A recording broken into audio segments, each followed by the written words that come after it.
রাজনীতিবিদরা মেনে নিছে, যেই রাজনীতিবিদরা চিবিয়ে চিবিয়ে বলতো বিশ্ববিদ্যালয়ের নির্বাচনে ফলাফলে রাষ্ট্রীয় পর্যায়ের নির্বাচনে, জাতীয় নির্বাচনে কোনো ইফেক্ট হয় না। রাখেন, শেষ করতে দিন না, মানে যদি আপনার ইফেক্ট না হয় তাইলে যখন নির্বাচন কমিশনে আইন করলো তারপর যখন নির্বাচন করতে যাচ্ছে আপনারা আদালতে গেলেন কেন?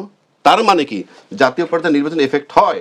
কারণ নির্বাচন কমিশন এইটা বলেই চিঠি দিছে যে যাতে জাতীয় পর্যায়ে জাতীয় সংসদ নির্বাচন এবং আপনি দেখে নিন পেপার, জাতীয় সংসদ নির্বাচন এবং গণভোটের কার্যক্রমের উপর যাতে কোনো প্রভাব না পড়ে সেজন্য এই নির্বাচন, তার কোনো এখতিয়ারই নেই নির্বাচন বন্ধ করার। সমিতির নির্বাচন, ইউনিভার্সিটি নির্বাচন, আপনি কে? কেউ কি কথা বলেছে? এটা এই যে গণতান্ত্রিক অধিকার খর্ব করলো ইলেকশন কমিশনের কার ইশারায় চলে? ইলেকশন কমিশনের কোনো রাইটই নেই আচরণবিধি নিয়ে কথা বলার। আপনি নিজে বেআইনি চলছেন। আপনি কি বলে ডিফল্টার, যারা ব্যাংকের ঋণ খেলাপি, এক ডুয়েল সিটিজেন যাদের আছে, কলাম পূরণ করেননি, আপনি অ্যালাউ করছেন। আপনার কোনো রাইটই নেই বাংলাদেশের নির্বাচন পরিচালনা করার, আপনার কোনো রাইটই নেই আচরণবিধি নিয়ে কথা বলার, কারণ আপনি নিজে আচরণ ফলো করছেন না। আপনি নিজে কোন আইনে নির্বাচন দিচ্ছেন? আমি চিৎকার করে বলতেছি, আপনি চ্যালেঞ্জ করলাম, আপনি কালকে জানান দেশবাসীকে, আমি নির্বাচন কমিশনের তফসিল যখন ঘোষণা করছিলাম নির্বাচনের, ভুলে গেছিলাম, আজকে ঘোষণা করছি।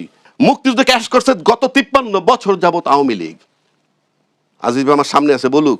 আর সে যখন গত 16 বছর একতরফা মুক্তিদের পক্ষ শক্তি বিপক্ষ শক্তি যখন চিৎকার করছে, তখন কি বাংলাদেশের আর কোনো রাজনৈতিক দল এই মুক্তিদের সপক্ষের শক্তি হিসাবে চিৎকার করছে? করেনি।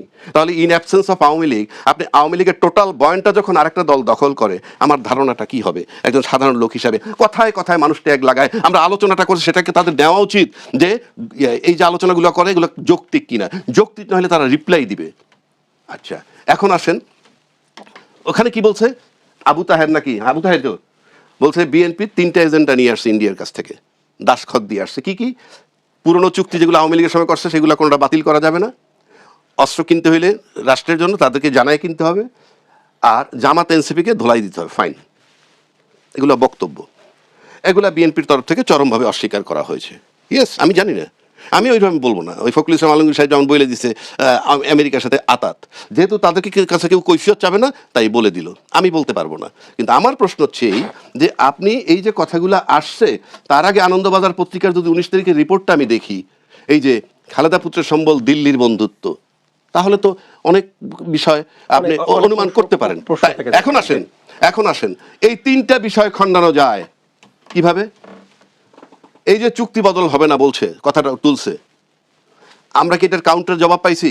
আমরা যদি ক্ষমতায় যাই, দেশ বিরোধী সমস্ত চুক্তি আমরা পুনর্বিবেচনায় নিব, এবং যদি রাষ্ট্রবিরোধী, রাষ্ট্রের স্বার্থ বিরোধী কোনো চুক্তি থাকে, সেটা ভারত হোক বা অমুক দেশ হোক, আমরা সেটা বাতিল করব কিংবা তাদের সাথে বসে চিন্তা বলে নাই। 2 আসেন, অস্ত্র ক্রয় করতে হলে ভারতের অনুমতি নিতে হবে। জামাত ক্ষমতা আসলে কি সে চুক্তি বাতিল করবে? আমার দরকার নেই তো সেটা বলার, যাদের বিরুদ্ধে বলছে তারা সেটা বলে নাই যে অস্ত্র ক্রয় সংক্রান্ত বিষয় আমাদের সাথে কোনো আলাপ হয়নি বা আমরা সেটা করব না। 3 নম্বর আসেন, জামাত এনসিপিকে সাইজ করতে হবে। এইগুলো সব কার্টেল করা যায় কিভাবে জানেন? আপনি যেহেতু 16 বছর আমরা নির্যাতিত, 1400 লোক মারা গেছে, 30,000 আহত হয়েছে, আমরা কি একবারও এ পর্যন্ত বলেছে দায়িত্বশীল দল যে আমরা ক্ষমতায় আসলে এগুলার বিচার করব? আমি নিশ্চিত করে বলি, আমার দেখান আমাকে যে কোথায় বলছে আমরা বিচার করব। 1। 2 নম্বর, আমি এমন বক্তব্য পাইছি যে গত 16 বছরে দেশের প্রচুর সম্পদ লুট করেছে, একবারও বলেছেন রোহিঙ্গা প্রত্যাবাসনের ব্যাপারে আমরা চেষ্টা করব? বলছেন? বলেননি তো। আপনি যে বিষয়গুলো বলছেন সেই বিষয়গুলা কি? ওই যে বললাম, আজিজ ভাই বললো ফ্যামিলি কার্ড মানে কি? ফ্যামিলি কার্ড তো অবশ্যই আপনি দিতে পারলে ভালো। যে ফ্যামিলি কার্ড মানে কি? হয় ক্যাশ টাকা দিবেন, নয় কিছু খাবার দাবার দিবেন, এর বাইরে তো কিছু না। পৃথিবীর কোনো মানুষ টাকা খায় না, টাকা দিয়ে জিনিস কিনে খায়, আর যা কিনে খায় সেটা এই রিজিক, আর রিজিকের মালিকও আল্লাহ। তো আপনি যদি ফ্যামিলি কার্ড দেন, আপনি যদি রিজিক দেন, তা আপনি যদি রিজিক দিতে পারেন, আরেকজন তো জান্নাতও দিতে পারে, সে বলবে নামাজ পড়লে আপনি জান্নাতে যাবেন। এটা ইমোশন, এটা মানুষে খায় না। আপনি প্রচার করতেছেন আরো বেশি তাদের চেয়ে। মানুষে খায় না কেন জানেন? এটা 53 বছর ধরে স্লোগান শুনতেছি আমরা। 92% মুসলমান,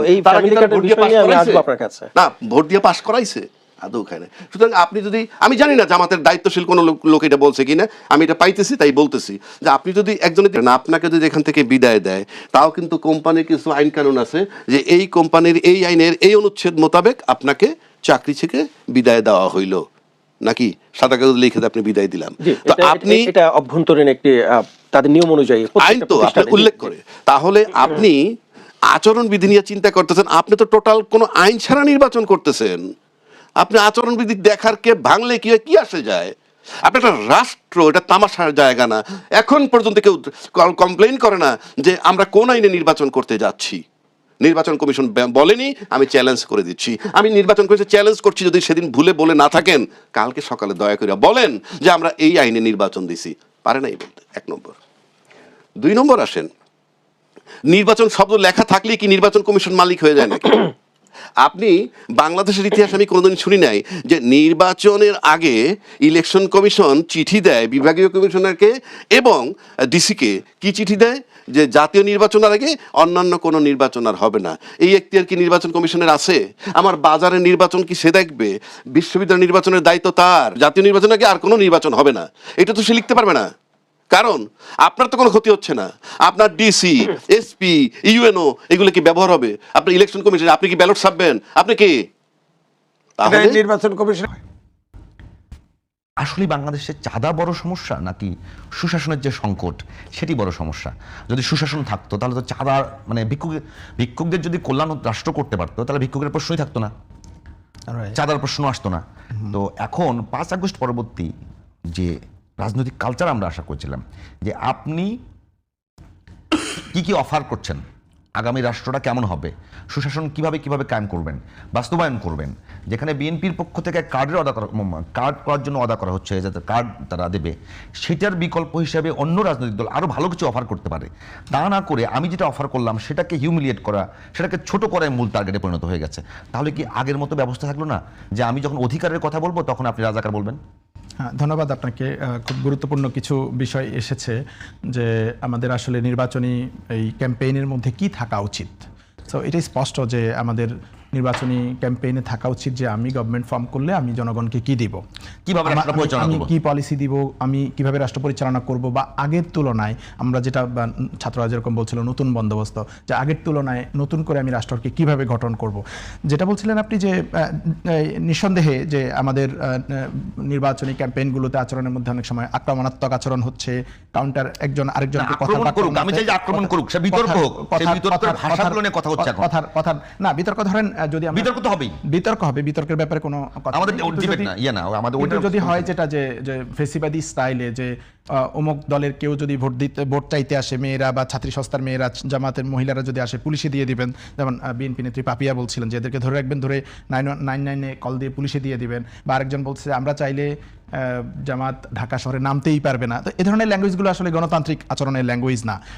আমি মনে করি যে কে কি অফার করছে সেটা বলা হচ্ছে। এখন চাঁদাবাজি জামাত একটা মেইন তাদের এবারের অফার হিসেবে নিয়ে অস্ত্র হিসেবে গ্রহণ করেছে। তারা মনে করেছে যে বাংলাদেশের জন্য ওয়ান অফ দ্য মেইন সমস্যা হচ্ছে চাঁদাবাজি, এবং চাঁদাবাজির সাথে সুশাসন সম্পর্কিত।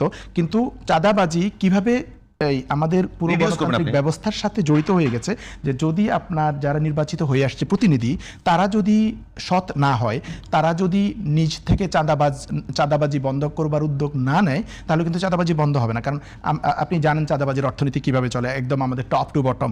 প্রশাসনের প্রত্যেক ব্যক্তি এই চাঁদার ভাগ পায়, আমাদের যারা রাজনীতিবিদরা আছেন তারা ভাগ পায়। এবং ইতিপূর্বে এটা নিয়ে অনেকবার কথা হয়েছে যে চাঁদাবাজি যদি বন্ধ হয়ে যায় তাহলে রাজনৈতিক দলগুলো চলবে কিভাবে, যে তাদের যে রাজনৈতিক অর্থনীতির কাঠামো, রাজনৈতিক যে কর্মী বাহিনী লালন পালনের যে কাঠামো, তারা যে আদর্শকে নিয়ে রাজনীতি করে, তারা তো এই চাঁদাবাজির সোর্স যদি বন্ধ করে দেওয়া হয় তাহলে তো চলবে না। ইভেন আপনি বিএনপির একজন নেতা সম্ভবত হাবিবুর রশিদ হাবিব, পাবনার যিনি হাবিব, উনি বলছিলেন যে এগুলো তো মানে চাঁদা না, মানে ওগুলোকে ছোটখাটো ব্যাপার উনি মনে করেন, কারণ টুকটাক এগুলো করবেই।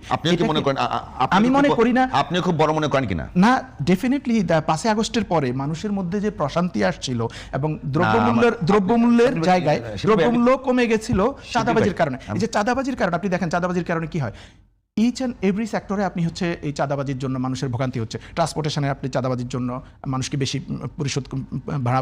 চাঁদাবাজি না সুশাসনের সমস্যা? নিঃসন্দেহে চাঁদাবাজি এখানে বড় সমস্যা। সমস্যা না, চাঁদাবাজি দেখেন আমার পুলিশ যদি ঘুষ খায় সেটাকে চাঁদা বলবেন? না, ঘুষ খায় সেটা তো অফিসিয়াল। আপনি কোনো কিছু যখন কোনো কাজ করতে যাচ্ছেন, সিগনেচার পেতে যাচ্ছেন, কোনো কিছু আমি উত্তরবঙ্গ থেকে একটা ট্রাক সবজি নিয়ে আসবে, রাইট, ঠিক আছে, আমি আবার বলতেছি যে সবজি নিয়ে আসবে, এখন ওই সবজিটা মানে যে বিক্রি পথে করলো, পথে না, না, পথে পথে পথে নানানভাবে পথে তাকে চাঁদা দিয়ে আসতে হচ্ছে। ট্রাকের চাঁদা দিতে হচ্ছে, কিন্তু আমি বলছি সবজিটা বিক্রি করার সময় বাজারে একটা চাঁদার ব্যবস্থা হলো, Right. সেখানে আপনি তো ওই হাটটাকে রাষ্ট্র লিজ দিয়েছে, এই আপনি ইজারা দিয়েছে। Right. আমার প্রশ্ন হলো সেখানে যদি ইজারাদার যদি ঠিকভাবে মানে ইয়েটা নেয়, গ্রামের মানুষ কিন্তু এটা এখনো অনেকেই ওই ইজারা যে টাকা নেয় সেটাকেও চাঁদা মনে করে, কিন্তু সেটা তো রাষ্ট্র করছে না, সেটা যেটা রাষ্ট্র ফর্মালাইজ করেছে, সেটা তো ফর্মাল ধরেন রেন্টের মতো, সেটা তারপরে আলাদা মাঝখানে জিনিস। যেগুলো হচ্ছে সেগুলো তো দুর্নীতি, সেগুলো তো সুশাসনের অভাব। না, আপনার সুশাসন আর চাঁদাবাজি দুইটা তো একই সাথে অঙ্গাঙ্গিভাবে জড়িত। আপনি যদি সুশাসন বলেন, সেটা চাঁদাবাজি বন্ধ করাটাও তো সুশাসন, মানে সুশাসন নিশ্চিত করার একটা ওয়ে। হ্যাঁ। আপনি চাঁদাবাজি বন্ধ করছেন বা ঘুষ বন্ধ করছেন, সেটা আপনার সুশাসনেরই পার্ট। আপনি যদি বলেন আপনার অফিসগুলোতে চাঁদাবাজি ঘুষ নিচ্ছে অফিসাররা, তা আপনি সুশাসন এনশিওর করছেন কিভাবে, যে আমার অফিসাররা আর ঘুষ নিবে না। এটা আপনি ঘুষের বিরুদ্ধে আপনি জিরো টলারেন্সে গেলেন, এবং কিভাবে ঘুষ বন্ধ করা যায় সেজন্য ধরেন আপনি ডিজিটালাইজ করলেন প্রসেসগুলো, সিসি ক্যামেরা স্থাপন করলেন এবং জবাবদিহিতার আওতায় নিয়ে আসলেন অফিসারদেরকে। এটাই তো সুশাসনের প্রসেসের মধ্যে আপনি যাচ্ছেন। তো এইটা আমরা এনশিওর করতে পারছি না কেন? কারণ আমার টপে যিনি, মনে করেন আমি যাকে ইলেক্টেড করছি, তিনি চাঁদার ভাগ পাচ্ছেন। যদি এরকম হয় তাহলে তো চাঁদাবাজি বন্ধ হবে না। আর এই চাঁদাবাজির ভাগটা বহন করছে কে? জনগণ। আমি একটা কথা বলি, যদি বলি যে 71 সালে জামায়াত ইসলামের ভূমিকা নিয়ে বাংলাদেশে প্রচুর রাজনীতি হয়েছে।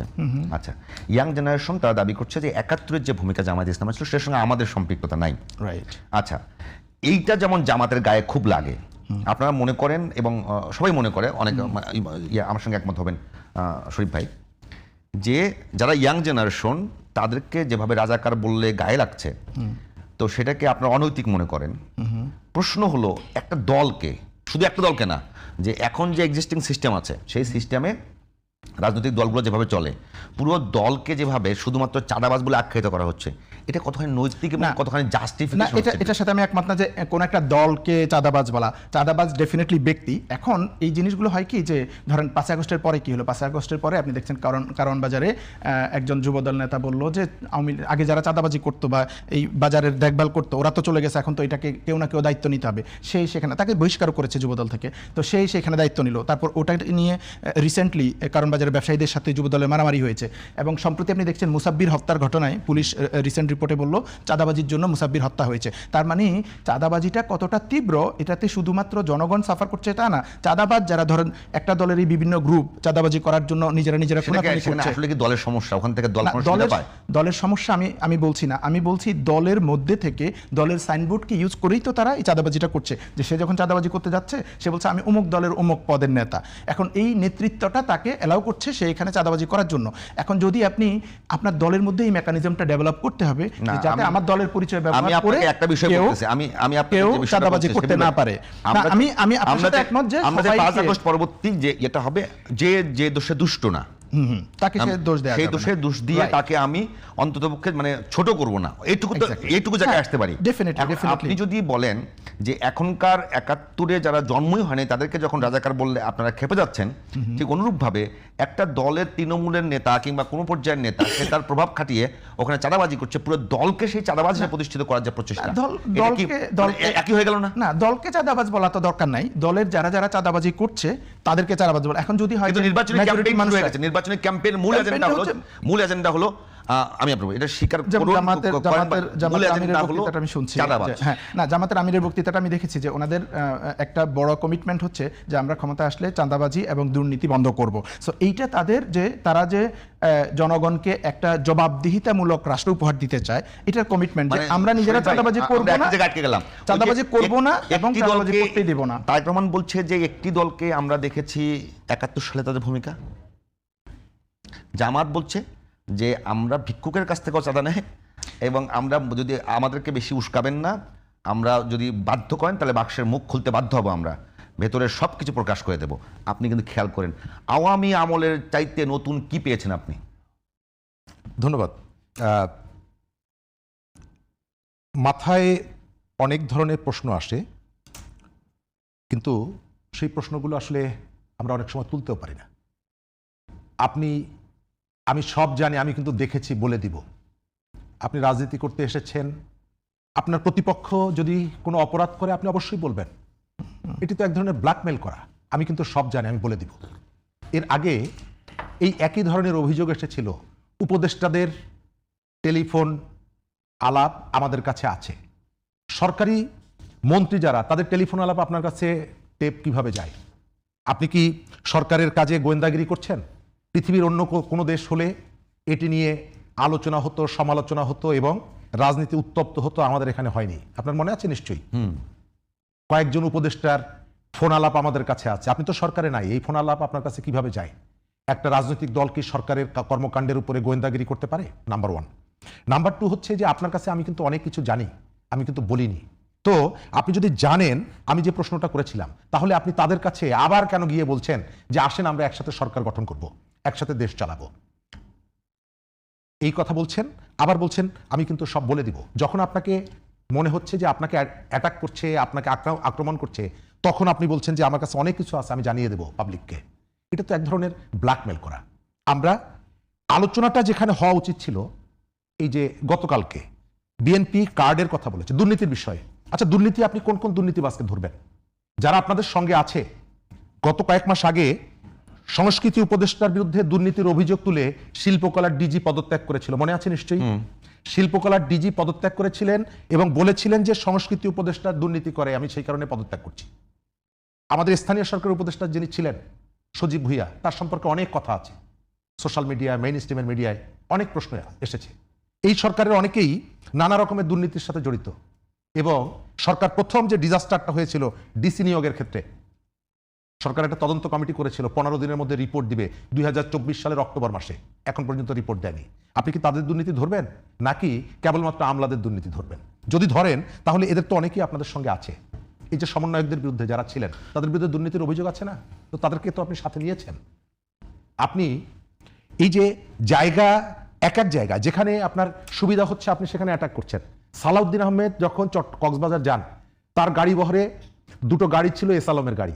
আপনি সারা দেশে এটি ব্যাপকভাবে প্রচার করলেন, কিন্তু বসুন্ধরা গ্রুপের হেলিকপ্টার নিয়ে আপনি যখন ঘোরাঘুরি করলেন তখন কিন্তু এটি খুব একটা আলোচনা এলো না। আমাদের এই জায়গাটায় এই সংস্কৃতিটা পরিবর্তন হওয়া দরকার ছিল, কিন্তু আমরা পরিবর্তন করিনি। এবং আপনি যথার্থ বলেছেন